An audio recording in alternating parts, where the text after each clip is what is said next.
Today I'm going to start. I'm not going to start any new thing. I'm going to discuss the new topic of the chapter which we have started before. In my last two videos, before my last two videos, which chapter I have started, that was depreciation, provision, and reserves. So in this video we will discuss what is provision and reserve. So let's start the video.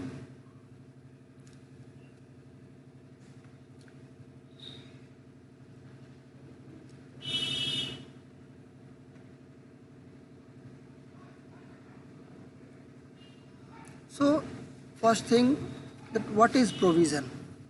So there are certain expenses, losses which are related to the current accounting period but amount of which is not known with certainty because they are not yet incurred. ऐसे खर्चे या ऐसे नुकसान जो भविष्य में होने वाले हैं, जिनके बारे में हम लोग श्योर हैं कि वो थोड़ा उसके अमाउंट के बारे में हम लोग श्योर नहीं हैं, लेकिन उसके ऑकरेंस के बारे में श्योर है कि वो कम या ज़्यादा वो होने वाला है। तो ऐसे अमाउंट के लिए अगर ऐसा लॉसेस, ऐसा एक्सपेंसेस जो फ्यूचर में होने वाला है, जिनकी अमाउंट हमें नहीं पता है, उनके लिए अगर हम लोग कोई भी एडजस्टमेंट करते हैं तो वो एडजस्टमेंट क्या कहलाती है? प्रोविज़न कहलाती है। It is necessary to make provision for such items for ascertaining true net profit. ज़रूरी होता है कि हम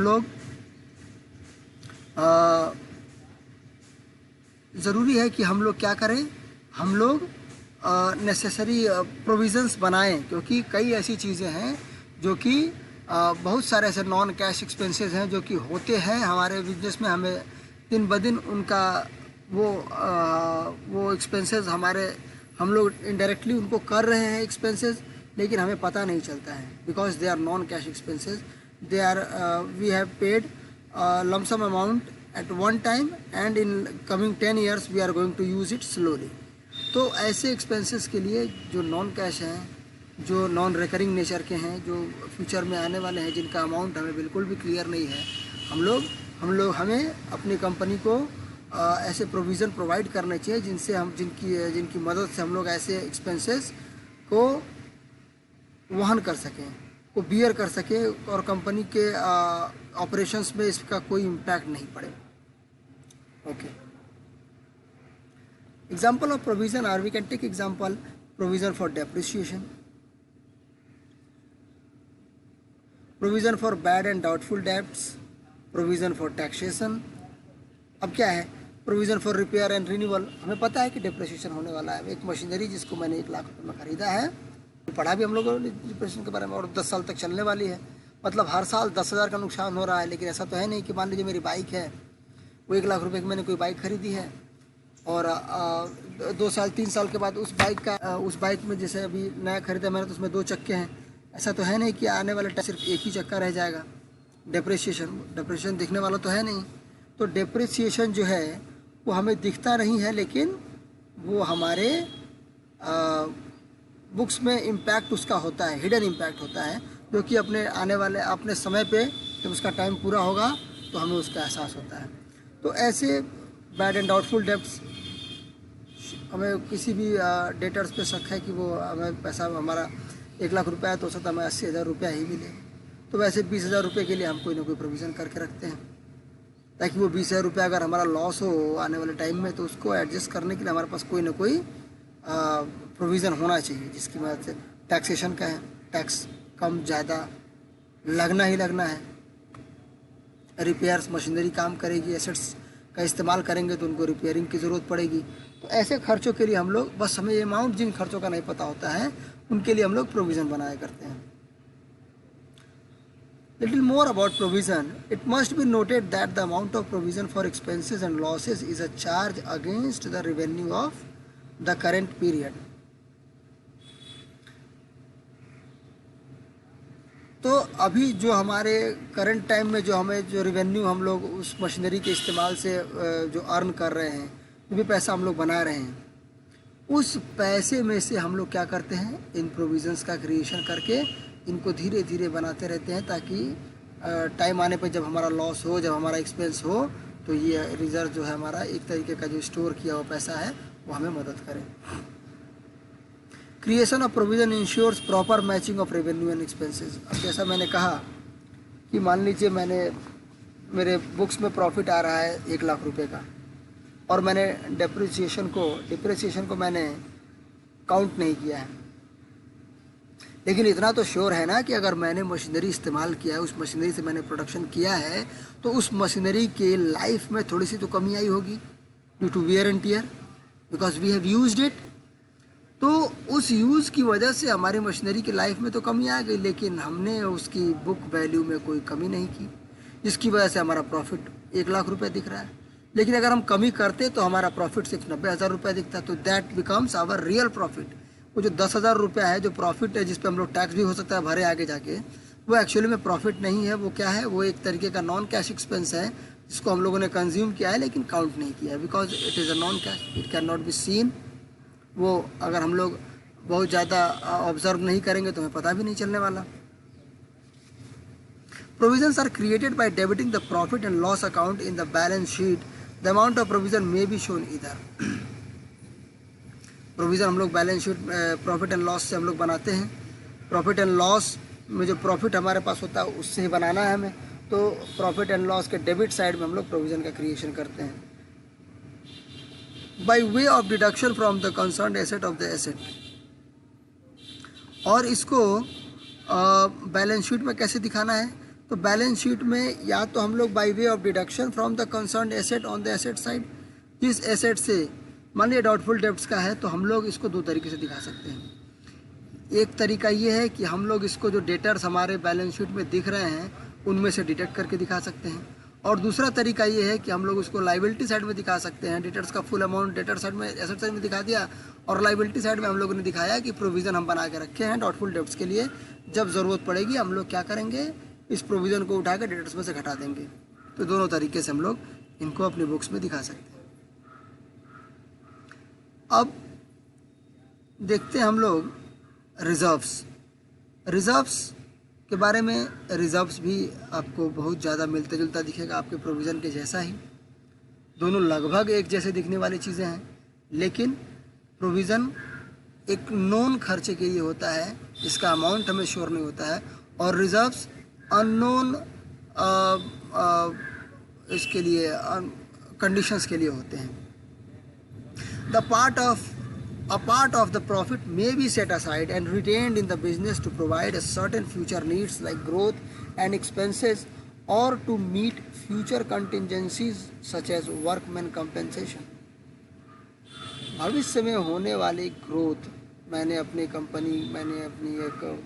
कोई भी फैक्ट्री खोली हुई है, अब मैं हर साल कुछ पैसा रिजर्व में रखूँगा, क्योंकि मेरा प्लान है कि 10 साल के अंदर मुझे दूसरी ब्रांच भी अपनी ओपन करनी है। तो उस टाइम मेरी जो नीड होगी, उस नीड को फुलफ़िल करने में ये रिज़र्व मेरी मदद करेगा। मैं पैसा और भी कहीं से ले आऊँगा, लेकिन ये रिज़र्व भी reserve is nothing but the part of profit which is set aside for the perspective of future need.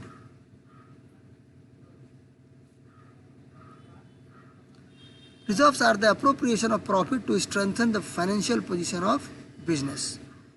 ये appropriation होता है किसका, प्रॉफिट का, ताकि हमारे बिजनेस में कोई फाइनेंशियल क्राइसिस ना कभी आए, इसके लिए हम लोग रिजर्व्स बना के रखते हैं। Reserves is not a charge against profit. Reserve हमारे प्रॉफिट में चार्ज की तरह ट्रीट नहीं होता है। Charge and appropriation, there are 2 things which we will discuss in coming year. In 12th we will discuss it very thoroughly, but currently a little bit discussion on it is important. तो charge क्या होता है, जिसको हम लोग profit and loss account में profit calculate करते समय दिखाते हैं, उनके डेबिट पक्ष में दिखाते हैं। और अप्रोप्रिएशंस क्या होते हैं, प्रॉफिट कैलकुलेट होने के बाद जिनका एडजस्टमेंट करते हैं हम लोग, कि वो जो हमारा कैलकुलेटेड प्रॉफिट है उसका इस्तेमाल जब हम लोग करते हैं, तो उसको हम लोग क्या बोलते हैं, उसको अप्रोप्रिएशन बोलते हैं। तो बहुत बड़ा डिफरेंस है कि provisions are charges whereas reserves are appropriations. Profit calculate होने के बाद हम लोग रिजर्व के लिए पैसा निकालते हैं, जबकि प्रॉफिट कैलकुलेट करते समय ही हम लोग प्रोविज़न को पहले अलग करते हैं, बाद में प्रॉफिट के लिए कैलकुलेट करते हैं।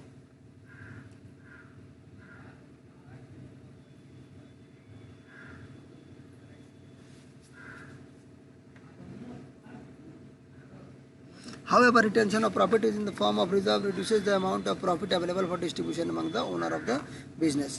तो जब हम लोग प्रॉफिट का कुछ हिस्सा रिजर्व में डाल देंगे तो बहुत जो बचा हिस्सा है सिर्फ हमें वही डिस्ट्रीब्यूट करना होगा पार्टनर्स में या फिर अपने ओनर्स में जो भी कंपनी के हैं।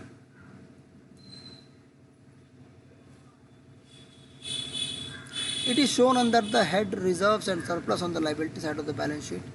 बैलेंस शीट में हम लोग रिजर्व एंड सरप्लस के अंतर्गत इनको दिखाते हैं। Example of reserves are general reserve, workman compensation fund, investment fluctuation fund, capital reserve. These all are the examples of reserves. Dividend equalization reserve. So reserves are not charges। तो हम लोग ये कह सकते हैं कि इनका इस्तेमाल हम लोग किसी लॉस की भरपाई करने के लिए कभी नहीं करते हैं।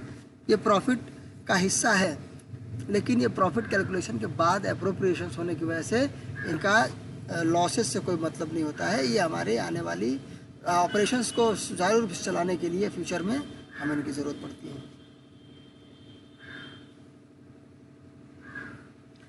सो general reserves, types of reserve हम लोग देख सकते हैं कि there are two types of reserves, general and specific reserve. General reserve साधारण रिजर्व, जो कि हम लोग उसका इस्तेमाल हम लोग किसी भी स्पेसिफाइड पर्पस के लिए कर सकते हैं, किसी भी पर्पस के लिए कर सकते हैं, मतलब किसी भी मतलब जो रिजर्व का पर्पस होता है। और इसको फ्री रिजर्व भी बोलते हैं। स्ट्रेंथन द फाइनेंशियल पोजीशन, ये हमारे पास रहता है तो हम इसका इस्तेमाल कहीं भी कर सकते हैं, ज़रूरत के अनुसार कंपनी को जहाँ भी करना होगा। लेकिन स्पेसिफिक रिजर्व जो होते हैं उनका इस्तेमाल हम लोग स्पेसिफिक जगहों के लिए, उनका क्रिएशन ही स्पेसिफिक इस्तेमाल के लिए होता है, इसीलिए उनका इस्तेमाल हम और कहीं नहीं कर सकते हैं। Can only be utilise for that purpose, जिसके लिए ये क्रिएट हुआ है। जैसे डिविडेंड इक्वलाइजेशन रिजर्व, अब ये जो पैसा हम लोगों ने रखा है वो सिर्फ डिविडेंड इक्वलाइजेशन के लिए ही इस्तेमाल होने वाला है। वर्कमैन कंपेंसेशन, उसका पैसा जब तक रहेगा तब तक वो वर्कमैन कंपेंसेशन में ही इस्तेमाल होगा और कहीं भी नहीं इस्तेमाल हो सकता है। तो इस तरीके से हम लोगों ने देखा। और टाइप्स ऑफ रिजर्व्स में हम लोग एज रेवेन्यू और कैपिटल, और हम लोग रिजर्व्स को दो तरीके से और भी बांट सकते हैं, रेवेन्यू रिजर्व्स और capital reserves, according to the nature of profit out of which they are created. किस प्रॉफिट से उनका क्रिएशन हुआ है, इस क्रिएशन के आधार पर हम लोग उनको बना सकते हैं। जैसे अगर प्रॉफिट एंड लॉस का एक प्रॉफिट होता है और एक प्रॉफिट होता है, तो मान लीजिए कोई मशीनरी मैंने 1 लाख में खरीदी और उसका बुक वैल्यू अभी 80,000 रुपये है 2 साल बाद, और मैंने उसको फिर से 1 लाख में बेच दिया, तो 20,000 का जो प्रॉफिट हुआ that is a capital gain. And this capital, if I am preparing any reserve with this capital gain, then that reserve becomes a capital reserve. तो रेवेन्यू रिजर्व क्या है? Created from revenue profit which arises out of the normal operating activities of the business and are otherwise freely available for the distribution and dividend, distribution as dividend, जो कि ऐसे पैसे के लिए जो डिविडेंड के लिए जिनका इस्तेमाल होता है, उस पैसे का हम लोगों ने क्या किया, रिजर्व बनाया है, तो वो रेवेन्यू रिजर्व कहलाएगा। जैसे general reserve, workman compensation fund, investment fluctuation fund. Capital reserve क्या होता है? Created out of capital profit which do not arise from normal operating activities. मैंने बताया आपको कि मैं जिस गुड्स पे बिजनेस कर रहा हूँ, अगर उस गुड्स को बेच के जो प्रॉफिट मैंने कमाया, और इसको दूसरे शब्दों में कह सकते हैं कि जो भी प्रॉफिट हमने प्रॉफिट एंड लॉस अकाउंट बना के जो कैलकुलेट किया है, वो प्रॉफिट जब बनता है तो वो रेवेन्यू रिजर्व कहलाता है। लेकिन जब हम लोग अदर दैन ऑपरेटिंग एक्टिविटीज़ कुछ पैसा कमाते हैं, तो वो जो उससे जो हम लोग रिज़र्व बनाते हैं, वो रिज़र्व हमारा क्या कहलाता है? वो रिज़र्व हमारा कहलाता है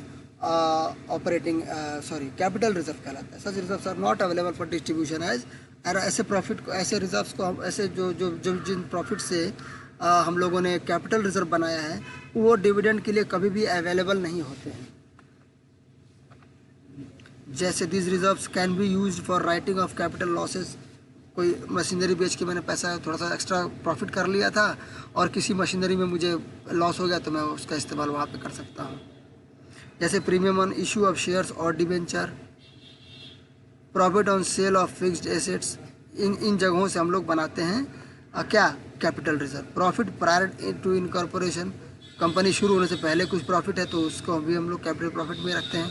प्रॉफिट ऑन री इशू ऑफ फॉरफिटेड शेयर्स, तो फॉरफिटेड शेयर्स का जब री इशू करते हैं तो वहाँ पे जो हम लोगों को कुछ एक अमाउंट कंपनी के पास कभी कभी प्रॉफिट होता है, उस प्रॉफिट को भी हम लोग क्या करेंगे, उस प्रॉफिट से जब हम लोग रिजर्व बनाएंगे उस रिजर्व को हम लोग क्या बोलेंगे, capital reserve.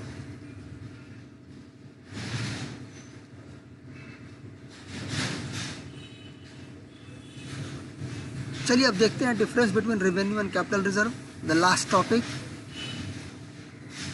Source of creation, revenue reserve is created out of revenue profit, और जो हमारा कैपिटल रिजर्व होता है वो capital primarily out of capital profit which do not arise from the normal operating activities. हम लोगों ने अभी डिस्कस किया इन चीज़ों को।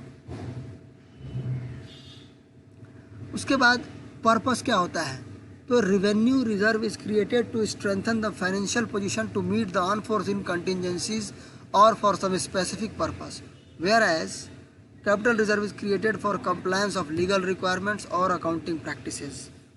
ये हमारे कैपिटल रिजर्व्स में जो भी हमारे पास जो भी हम लोग रिजर्व बना के रखते हैं उनका इस्तेमाल हम लोग बहुत ही लीगल रिक्वायरमेंट्स की वजह से उनको बना के रखना ज़रूरी होता है। और जब कंपनी बड़ी होती है, जब उसके ओनर्स बहुत ज़्यादा होते हैं तो हम अकाउंटेबल होते हैं, हर प्रॉफिट के लिए अलग अलग अकाउंटेबिलिटी हमारी बनती है। तो अगर कोई कैपिटल गेन हुआ है तो capital gain is not going to occur very frequently, ये साल में कभी एक बार, 2 साल में, 3 साल में, 5 साल में एक बार होने वाले प्रॉफिट्स होते हैं। तो इनका इस्तेमाल बहुत ही स्पेसिफिक होता है और accounting practices, accounting theories, accounting principles के अकॉर्डिंग होता है। Uses, a specific revenue reserve can be utilize only for earmarked purpose while a general reserve can be utilise for any purpose including distribution of dividend. Capital reserve can be utilise for specific purpose as provided in the law in force. हमारा जो नियम कहता है, जो कानून कहता है, उसके अनुसार ही हम लोग कैपिटल रिजर्व का इस्तेमाल कर सकते हैं। तो इस वीडियो में इस समय के लिए इतना ही स्टूडेंट्स, फ्रेंड्स। और भी अगर कुछ चीज़ें आपको जाननी हैं इन टॉपिक्स के बारे में तो आप मुझे लिख सकते हैं, आप मुझे मेरी मेल आईडी पे रिप्लाई कर सकते हैं, कमेंट बॉक्स में जाके आप अपने डाउट्स शेयर कर सकते हैं। And I am always ready to make updates in my videos to upgrade my videos, upgrade my effort. I am still learning, everyone is learning, so that I am. So guys, Jai Hind and all the best. Thank you.